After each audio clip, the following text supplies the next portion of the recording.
Tidak saling mengganggu. Bab 217. Rehan memegang dagunya. Matanya yang tajam itu melihat bagian dalam mata Yuki, lalu bicara dengan dingin. Kamu memalukan. Memang tidak ada hubungannya denganku. Sambil bicara, Rehan pun melepaskan Yuki. Lalu dia menginjak rem. Turun. Sana pergi cari pelanggan kamu. Pelanggan? Maksudnya dia itu pelacur.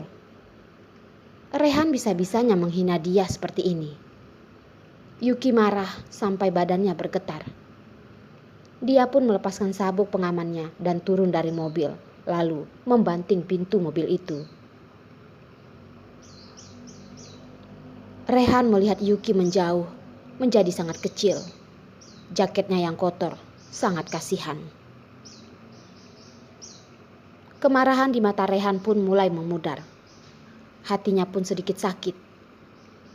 Dia pun tidak berpikir, langsung mengambil HP-nya, lalu menelpon ke sebuah nomor. Bantu aku periksa. Hari ini wanita yang ribut-ribut di hall HSK itu siapa? Makin cepat, makin bagus. Sesampainya Yuki di rumah, dia melihat pintu masuk rumahnya juga disiram tinta. Lalu di pintunya ditulis, perebut suami orang, wanita murahan. Menggunakan tulisan berwarna merah darah. Yuki pun marah. Wanita gendut itu, dia sama sekali tidak kenal. Siapa yang tahu suaminya itu siapa? Benar-benar sial. Padahal pekerjaan di HSK ini masih ada harapan. Tetapi hasilnya malah berantakan. Semuanya sudah selesai. Mood Yuki menjadi sangat jelek. Dia pun juga tidak ada mood untuk membahas masalah pekerjaan. Dia pun seperti ini melewati 2 hari. Siang hari ketiga, tiba-tiba ada telepon dari orang tidak dikenal. Halo? Yuki mengangkat telepon dengan tidak semangat. Telepon sempat diam sebentar, lalu ada wanita dengan susahnya berkata, Yuki, aku yang salah. Kita jangan ribut lagi ya. Suara ini sepertinya tidak asing, tapi Yuki sama sekali tidak mengerti apa yang dia bicarakan. Kamu siapa? Aku Betty. Betty. Yuki pun merasa jadi aneh. Dia dan Betty akhir-akhir ini tidak ada kontak apa-apa. Oh, halo. Tadi kamu bicara apa? Aku tidak mengerti. Ucap Yuki. Tetapi kepalanya seperti menangkap sesuatu. Betty seperti sedang menangis dan berkata, Yuki, kamu pasti berpikiran kalau aku menyuruh orang untuk menyiram kamu dengan tinta, merusak pekerjaan kamu. Tetapi kamu coba berdiri di posisiku. Stephen menunda 5 tahun untuk menikah denganku. Baru menikah 3 bulan, ada berita Stephen dan kamu sedang berduaan di kota C. Aku tahu hatinya tidak pernah melupakan kamu. Tapi anak kami sudah berumur 5 tahun. Kamu seperti ini datang merusak keluarga kami. Untuk apa? Seorang wanita, untuk apa menyusahkan wanita lain? Oh, ternyata wanita gendut itu suruhan Betty. Yuki benar-benar salut dengan wanita ini. Dia di kota A, tapi bisa menginvestigasi dia sedalam itu. Yuki menarik napas dan berkata, kamu salah sangka. Aku dan senior Stephen itu tidak sengaja bertemu, lalu minum teh bersama.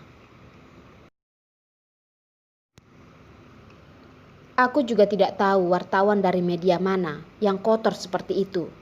Bisa-bisanya membuat rumor dengan judul seperti itu. Sebagai korban, Yuki sudah terhitung lembut bicara dengan nada seperti itu, tetapi Betty malah marah.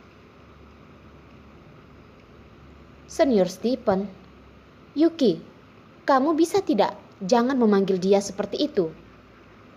Kamu wanita umur 27 tahun, masih pura-pura tidak bersalah.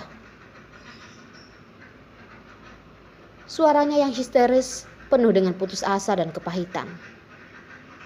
Yuki pun tiba-tiba kasihan dengan dia. Hanya karena cinta membuat Betty merasa rendah seperti ini.